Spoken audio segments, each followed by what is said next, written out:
আসসালামু আলাইকুম। প্রতিদিনের মতো আজকের এই টিউটোরিয়ালে আপনাদের স্বাগতম। আজকে আমি মাইক্রোসফট অফিস 2016-তে কাজ করতেছি। এতদিন আমি কাজ করতাম মাইক্রোসফট অফিস 2021-এ।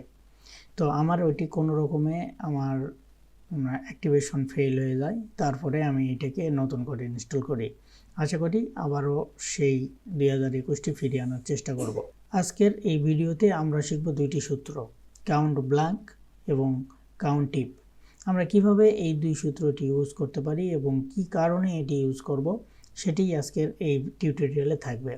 আশা করি আপনারা সকলেই টিউটোরিয়ালটি সম্পূর্ণ দেখবেন এবং এটি বোঝার চেষ্টা করবেন। আমরা দেখতে পাচ্ছি উইন্ডোজে আমরা একটি মাইক্রোসফট এক্সেল ওপেন করা এবং তার সাথে একটি টেবিল তৈরি করা আছে। এই টেবিলে রয়েছে আইডি, নেম, ডিপার্টমেন্ট, অ্যাটেন্ডেন্স এবং স্কোর। আমরা এখানে মূলত অ্যাটেন্ডেন্স নিয়ে কাজটি দেখাবো। এখানে দেখতে পাচ্ছি অ্যাটেন্ডেন্সে যেটি আছে যে প্রেজেন্ট অ্যাবসেন্ট এবং মাঝে মাঝে কিছু ফাঁকা অংশ আছে। তো আমরা এখানে দেখতে চাই যে এই অ্যাবসেন্ট প্রেজেন্ট এই রেকর্ডগুলো কয়টা সেলে আমাকে দেওয়া হয় নাই। তাহলে এই সেলগুলো হচ্ছে ব্ল্যাঙ্ক, এখানে খালি সেলগুলো কয়টি আছে সেটি আমরা দেখে নেব। আমি এখানে 20টি রো নিয়ে কাজ করতেছি। তো এই 20টি রো এর মধ্যেই আমরা দেখতে পাবো যে আমরা কিভাবে এটি আনতে পারি। এখানে কাউন্ট ব্ল্যাঙ্কের আমি সূত্র দেব। সমান দিয়ে শুরু করলাম, কাউন্ট ব্ল্যাঙ্ক লিখলাম, কাউন্ট ব্ল্যাঙ্ক নিচে চলে এসেছে। আমি এখান থেকে ডাবল ক্লিক করে এটিকে অ্যাক্টিভ করতেছি। করার পরে এখানে দেখতে পাচ্ছি যে আমাদের এই সূত্রের যে হিন্টসটি আছে সেই হিন্টসে শুধুমাত্র রেঞ্জ চিহ্নিত করতে হচ্ছে। তো এই রেঞ্জ চিহ্নিত করার কারণে আমরা এখানে দিয়ে দিব যে আমাদের রেঞ্জটি। আমরা এই অ্যাটেন্ডেন্স কলামের সম্পূর্ণটি সিলেক্ট করব। সম্পূর্ণটি সিলেক্ট করে এটি আমরা রেঞ্জের মধ্যে ফেলে দিলাম। এটি রেঞ্জের মধ্যে ফেলে দেওয়ার পরে আমরা চাইলে 5 ব্র্যাকেট ক্লোজ করতে পারি কিংবা এন্টার দিতে পারি। আমরা সরাসরি এন্টারে চাপ দিলাম। এন্টারে চাপ দেওয়ার পর আমরা দেখতে পাচ্ছি যে কাউন্ট ব্ল্যাঙ্কের যে সূত্রটি, কারণ আমরা এখানে ব্ল্যাঙ্ক সেলগুলোর সংখ্যা জানতে চাইতেছি তাই এখানে 3 দেওয়া হয়েছে। এখানে 1 2 3। আমরা এখানে খুবই অল্প সংখ্যক ডেটা নিয়ে কাজ করতেছি, তাই এখানে আমাদের চোখের সামনেই রয়েছে। তাই আমরা এখানে গুণে দেখতে পাচ্ছি যে এই 1 2 3। আমরা যখন হাজার হাজার রো এবং ডাটা নিয়ে কাজ করব তখন আমরা দেখতে পাবো যে আমাদের এখানে সম্পূর্ণটি হিসাব। তো এখানে এই কাউন্ট ব্ল্যাঙ্কটি আমরা এই কাজের জন্য নিতে পারি যে কয়জন লোক আমার এখানে প্রেজেন্ট কিংবা অ্যাবসেন্টের কোনো রেকর্ড দেয় নাই। তো এরপরে আমরা চলে আসব কাউন্ট ইফে। কাউন্ট ইফ জিনিসটা কি? এখানে কাউন্ট ইফ মানে এখানে বলা হয়েছে কোনো একটি সূত্র বা কোনো একটি ধারা, এই ধারার অনুযায়ী সে এখানে কাজ করবে। ধারা বলতে এমন যে একটি কমান্ড সে পাবে, সেই কমান্ডে কি আছে কি বলা আছে সেইটি অনুসারে সে কাজ করে দেবে। তো এখানে আমি জানতে চাই যে আমার এখানে প্রেজেন্ট লোক কতজন আছে। তো এখানে আমরা এই কাউন্ট টিপটি ব্যবহার করব। কাউন্ট টিপটি ব্যবহার করার একটি সহজভাবে এখানে আমি বলে দিতেছি যে কিভাবে ব্যবহার করলে আমাদের লিখতে কম হবে। আমি এখানে সমান দিয়ে কাউন্ট টিপ শুরু করলাম।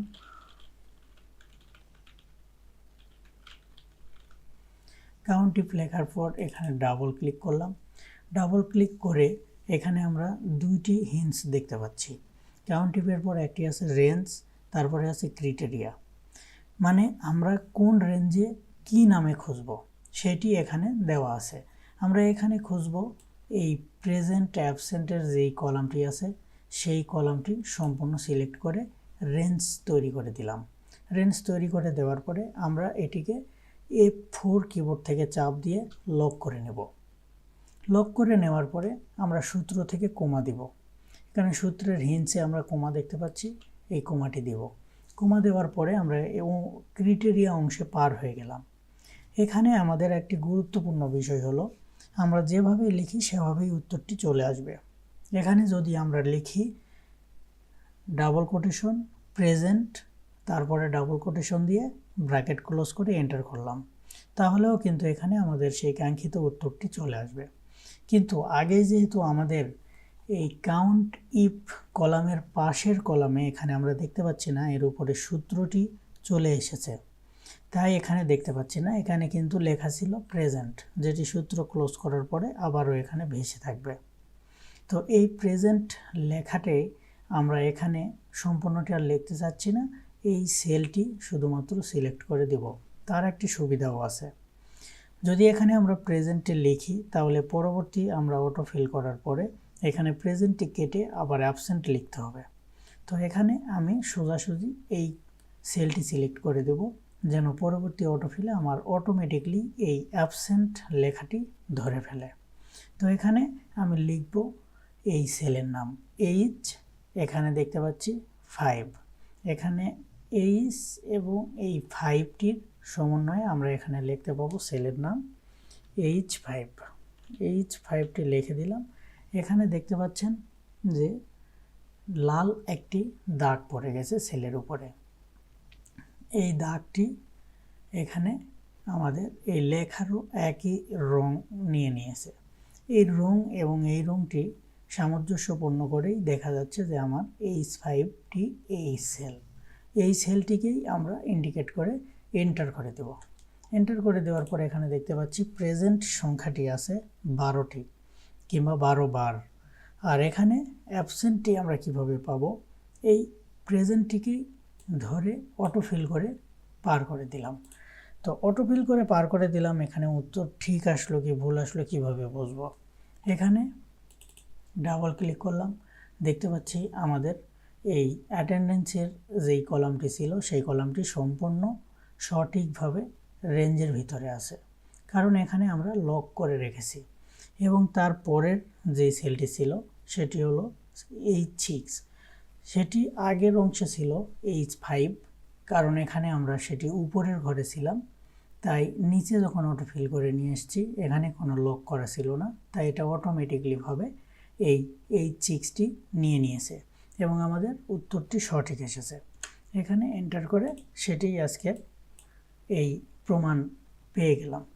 তো এখানে আমরা যেটি দেখতেছি যে আমাদের যখন কাউন্টিভের প্রয়োজন হবে, যে আমার প্রেজেন্ট কয়জন, আমার অ্যাবসেন্ট কয়জন কিংবা ফাঁকা ঘর কয়টি, তাহলে আমরা এইভাবে বের করে নিতে পারি। আজকের টিউটোরিয়ালটি এই পর্যন্তই এবং পরবর্তী টিউটোরিয়ালে অবশ্যই আপনাদেরকে জানাবো কাউন্ট ইফস সম্পর্কে, যেখানে ইফের পরে এর যোগ করা হয়েছে। আশা করি আপনারা সবাই বুঝে গেছেন। ভিডিওটি ভালো লাগলে অবশ্যই আপনারা লাইক করবেন এবং কমেন্ট করতে ভুলবেন না। আপনারা যে কোনো বিষয়ে এখানে কমেন্টে লিখতে পারেন এবং পরবর্তী ভিডিওতে সব কিছুই বিস্তারিত করার চেষ্টা করব।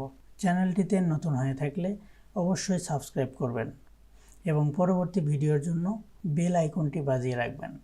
আশা করি ভিডিওটি সম্পূর্ণভাবে বুঝেছেন। দেখা হবে পরবর্তী কোনো ভিডিওতে। এখানেই শেষ করছি। আল্লাহ হাফেজ।